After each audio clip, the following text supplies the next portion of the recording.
ETF index mutual funds నేర్చుకుని stock మార్కెట్లో రాణించాలనుకుంటున్నారా? వెంటనే ఈ నెంబర్కి కాల్ చేయండి. నమస్తే సుందరామరెడ్డి గారు. నమస్తే sir. So very important question ఇది. నిజంగా గత వారం 10 రోజుల నుంచి నిద్రాహారాలు మానేసి చాలా మంది ఇన్వెస్టర్స్, స్పెషల్లీ ట్రేడర్స్ ఆ వొలటిలిటీని తట్టుకోలేక ఎంతో మంది అసలు మార్కెట్ నుంచి అసలు పారిపోవడం అని చెప్పేసి ఒకటే సొల్యూషన్ అని అనిపిస్తుంది. ఎందుకంటే మార్కెట్ కరెక్షన్ మాత్రం దాదాపు ఒక 10% వరకు అయినా కానీ స్టాక్స్ మాత్రం ఒక హ్యూజ్ లిస్ట్ అనేది తయారైంది.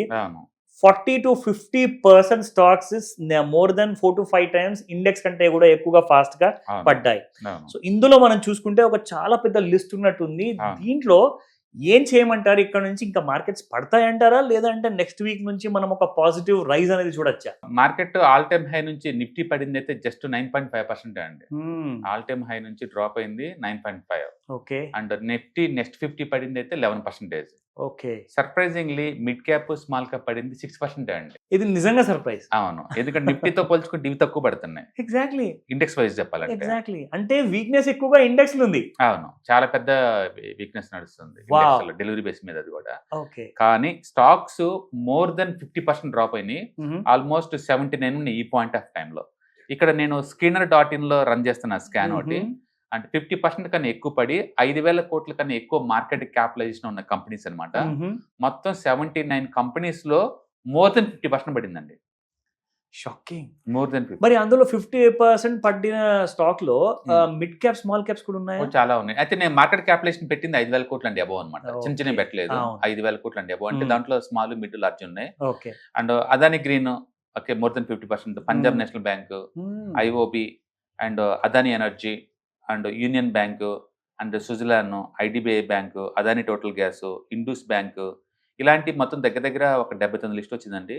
NMDC, Yes Bank and Paytm, Vodafone and SAIL, UCO Bank, Central Bank and Bank of India, okay, Nykaa and Adani Wilmar, Cochin shipyard and చాలా గ్లాండ్ ఫార్మా, చాలా వరకు మంచి మంచి నేమ్స్ అండి. Bandhan bank, MRPL, Reliance power, Trident, Relaxo footwear, Tata telecommunication, ఇలాంటి stocks 1, 2 కాదండి.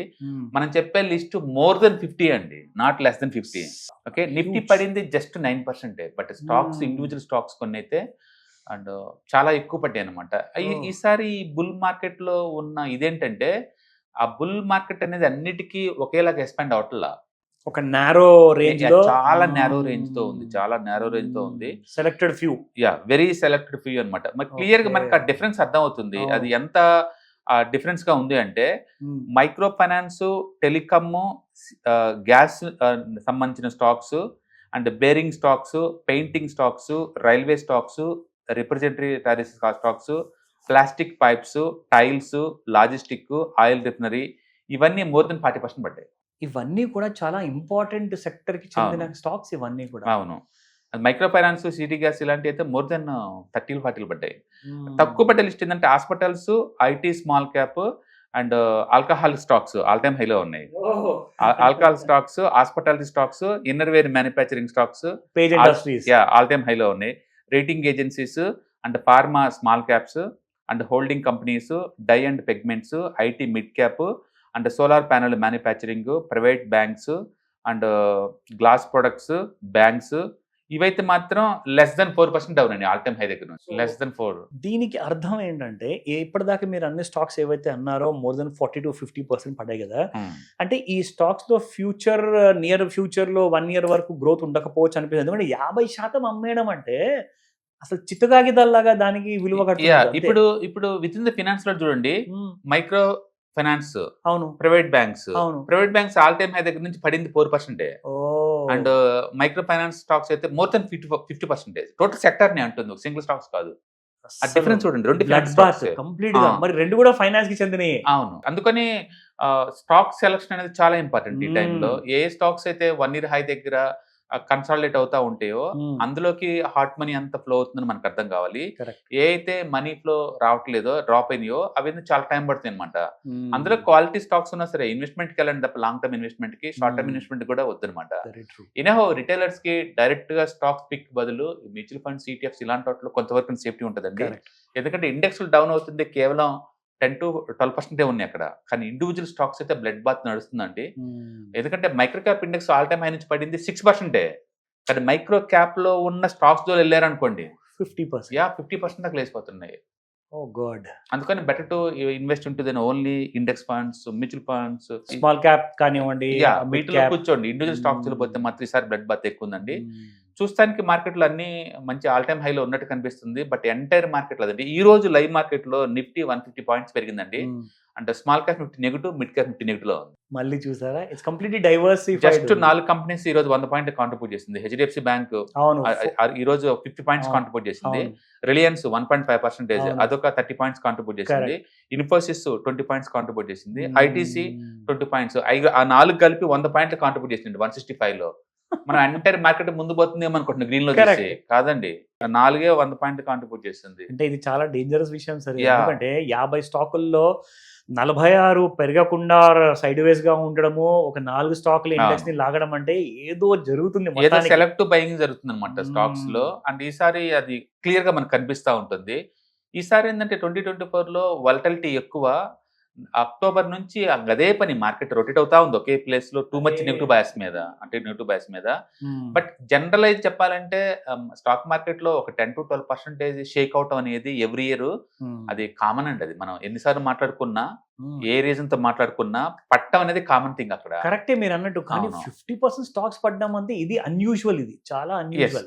అంటే ఇంత ముందు అంత స్లో లేదు. ఇంకా పట్టం అంటే బీనైతే విత్ ఇన్ 1 వీక్ దాన్ని వదిలించుకొని గోదాన్ని షిఫ్ట్ అవుతున్నారు. ఒకప్పుడు సోషల్ మీడియా లేని రోజులు ఏంటంటే ఇన్ఫర్మేషన్ రీచ్ అవడానికి it take months time. Correct. ఇప్పుడు సెకండ్స్ లో వస్తుంది information, click of button. Emotional గా దాన్ని షార్ట్ కొడుతున్నారు. అంటే ఈ రోజు స్టాక్ 10% పట్టం అనేది మామూలు విషయం అయిపోయింది సింగిల్ డే కే. అందుకని ర్యాపిడ్ గా పడుతున్నాయి స్టాక్స్. ఇందు ముందంత సేఫ్టీ అయితే లేదు, మోర్ వాలటిలిటీ జోన్ లో ఉన్నారు. అంటే ఇన్ఫర్మేషన్ ఫ్లో ఎంత ఫాస్ట్ గా పెరిగిపోయిందో ఫాల్ కూడా అంతే ఫాస్ట్ గా ఉంది. అవును. బట్ అదే టైంలో నీకు mid cap mutual funds average మీద 30% కన్నా ఎక్కువ ఇచ్చిన మ్యూచువల్ ఫండ్స్ కనీసం ఒక 20 ఉంటాయి మిడ్ క్యాప్ లో. మరి చూసారు, అంటే స్మాల్ క్యాప్ లో కనీసం ఒక 20 ఉంటాయి. ఎందుకంటే వాళ్ళు ఆనిముత్య లాంటి స్టాక్స్ ఎన్నుకుంటారు, వాళ్ళకి తెలుసు, ఎక్స్పర్ట్స్ కాబట్టి. సో ఎటొచ్చి లాస్ట్ అక్టోబర్ నుంచి మాత్రం కొత్తగా తీసుకున్న మ్యూచువల్ ఫండ్స్ అయినా, ఈటీఎఫ్స్ అయినా, స్టాక్స్ అయితే మరి బ్లడ్ బాత్ అనమాట. ఈ సంవత్సరం ఎండింగ్ కల్లా కొంచెం పికప్ అవుద్దాం అనుకున్నాం, కానీ మళ్ళీ మార్కెట్ అక్కడే రొటేట్ అవుతా ఉందండి. కాబట్టి డౌన్ సైడ్ రిస్క్ 22,000 అలా మనం పెట్టుకోవచ్చు. డౌన్ సైడ్ ఒకవేళ వచ్చిందంటే, అలా వచ్చినప్పుడు ఏమవుతుందంటే మొత్తం 15% డ్రాప్ అవుద్ది. 15% వరకు నార్మల్ థింగ్, అది అబ్నార్మల్ అని అనుకోవట్లేదు. 75% స్టాక్స్ పడిపోతే నేను అంటుంది అదే ఇండివిజువల్ స్టాక్స్ ఎప్పుడు రిస్క్ ఉంటుంది. ఎంత బుల్ మార్కెట్ లో అయినా, ఎంత బేర్ మార్కెట్ లో అయినా, ఇండివిజువల్ స్టాక్స్ వెళ్తే మీరు మార్కెట్ కి డివైడ్ అవుతారు ఆటోమేటిక్ గా. ఇండెక్స్ లో ఆ రేంజ్ లో పడవు, ఎప్పుడు ఇండెక్స్ లో ఎప్పుడు కూడా ఆ రేంజ్ లో పడవు అనమాట. అంటే నెక్స్ట్ అది రేపు జనవరి నుంచి ఇంకా బడ్జెట్ న్యూస్ గ్యాదర్ అవుతా ఉంటాయి కాబట్టి మార్కెట్ లో కొంచెం మూమెంట్ రావచ్చు. అండ్ ఒకటి రిజల్ట్స్ కూడా వస్తాయి కాబట్టి జనవరి ఫస్ట్ వీక్ లో అవి డిసైడ్ చేస్తాయి మార్కెట్ మూవ్ని. ఏదైనా కానీ నెక్స్ట్ ఇయర్ లో నిఫ్టీ టార్గెట్ ఇచ్చింది 27,000 అండి. ఇండియాలో మెజారిటీ బ్రోకర్స్ కూడా, అంటే ఇంటర్నేషనల్ బ్రోకర్స్ కూడా ఇచ్చింది 27,000. అంటే మార్కెట్ ఇంతకుముందు ఆల్ టైమ్ హైతో పోల్చుకుంటే ఇంకా 1000 పాయింట్లు ముందుకెళ్తా అంతే. అంటే మొత్తానికి సింగిల్ డిజిట్ రిటర్న్స్ అనమాట నెక్స్ట్ ఇయర్. గ్రోత్ నిజంగా ఒక పెద్ద గ్రోత్ కాదు, అది నార్మల్ గ్రోత్ అనమాట. అది ఎకానమీ బాగానే ఉంది, బట్ ఇండివిజువల్ స్టాక్స్ ఇలా అవుతున్నాయి కాబట్టి మనం టూ మచ్ పెసిమిస్టిక్ అనే బదులు మార్కెట్ ఇక్కడ నుంచి కన్సాలిడేషన్ జోన్ లో ఉండి టువర్డ్స్ పాజిటివ్ బయాస్ వెళ్తా అంటే బెటర్ ఏమో. ఖచ్చితంగా టూ మచ్ పానిక్ అయ్యేంత మ్యాటర్ ఏం కాదండి. ఈ రోజు కూడా నిఫ్టీ ఇంత పెరిగినా విఏఎక్స్ -9 లో ఉంది, అంటే మార్కెట్ స్టేబుల్ అవుతుంది. వరల్డ్ మార్కెట్ అన్ని కూడా ఆల్ టైమ్ హై దగ్గరలో రొటేట్ అవుతా ఉన్నాయి. మనది ఒక్కటే 10% డౌన్ లో రొటేట్ అవుతా ఉంది. అదర్వైజ్ ఎకానమీ హెల్దీగా ఉంది కాబట్టి I don't expect much down side risk. కాబట్టి ఇంకో 5% మనం ఎక్స్పెక్ట్ చేయొచ్చు. 5% అంటే ఏముంది, 2 days 3 days షార్ట్ పడితే, స్లోగా పడితే 2-3 నెలలు పడచ్చు. అక్కడ కన్సాలిడేట్ అయ్యే ఛాన్స్ ఎక్కువ ఉంది. కాబట్టి వరస్ట్ ఆఫ్ ది వరస్ట్ సినారియోలో మనం 22,000 దగ్గర కన్సాలిడేట్ అయ్యి మళ్ళీ బౌన్స్ అయ్యే ఛాన్స్ ఎక్కువ ఉంటుంది. అంటే ఎకానమీలో ఎలాంటి డ్రాబ్యాక్స్ లేవండి, ఎందుకంటే అన్ని కండిషన్స్ బాగానే ఉన్నాయి. కొంచెం జీడిపి కాస్త నంబర్స్ చిన్నగా వచ్చాయి, కానీ స్టాక్ మార్కెట్ లో ఆ డౌన్ అప్ అవటం అనేది కామన్ థింగ్. అది నిరంతరం నువ్వు ట్రాక్ చేయలేవు డేటాని. ఎంత మంచి కంపెనీ అయినా సరే ఎవ్రీ ఇయర్ లో ఒక క్వార్టర్ లో వర్స్ట్ రిజల్ట్ రావడం అనేది మామూలు విషయం. అది మళ్ళీ తర్వాత రికవర్ అవుతుంది, మళ్ళీ డౌన్ అవుతా ఉంటుంది. అది ఓవరాల్ ప్రాసెస్ చిన్న పార్ట్ అది అనమాట. అంటే స్టాక్ మార్కెట్ లో మీరు ఉంటున్నారు అంటే, ఇండివిజువల్ స్టాక్స్ తీసుకుంటున్నారంటే ఒక 30% డౌన్ సైడ్ రిస్క్ ఎక్స్పెక్ట్ చేసి తీసుకోండి. నేను తీసుకోవాలి ఇలా పైకి పోద్ది అనుకోమాకండి. నెగిటివ్ ఎక్స్పెక్ట్ చేస్తేనే మీరు సేఫ్ ఉంటారు. ఈ మార్కెట్ కి ఇంతే, ఈ అసెట్ కి ఇంతే. మన గోల్డ్ లో 30% ఎలా ఎక్స్పెక్ట్ చేయకూడదు, స్టాక్ మార్కెట్ లో 30% డౌన్ సైడ్ ఎక్స్పెక్ట్ చేయడం కదా, ఎక్స్పెక్ట్ చేసి ఎంటర్ అవ్వాలి. దానికి ఆపోజిట్ అనమాట ఇది. కాబట్టి స్టాక్స్ తీసుకునే వాళ్ళు ఆ మెంటాలిటీ ఉంటే సూట్ అవుతుంది. Very true. రెండోది ఇండెక్స్ లో పెట్టే వాళ్ళకి ఏంటంటే market index too much settle పడవు అంటిల్ ఈ దగ్గరికి ఒకసారి తప్ప. వాళ్ళు ఏంటంటే ఎవ్రీ మంత్ కొనడం ద్వారా అన్ని యావరేజ్ యూనిట్లు అవుతా ఉంటాయి. కరెక్ట్ అండి. ఎందుకంటే నేను అందరికి ఒకటే చెప్తాను, welcome to stock market 2.0.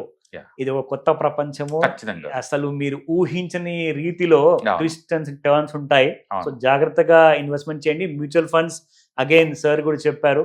So ఆ విషయం మీద ఎక్కువ ఆలోచిస్తే డబ్బులు సేఫ్ గా ఉంటాయి. అవును, ఐదులో చాలా సేఫ్టీ.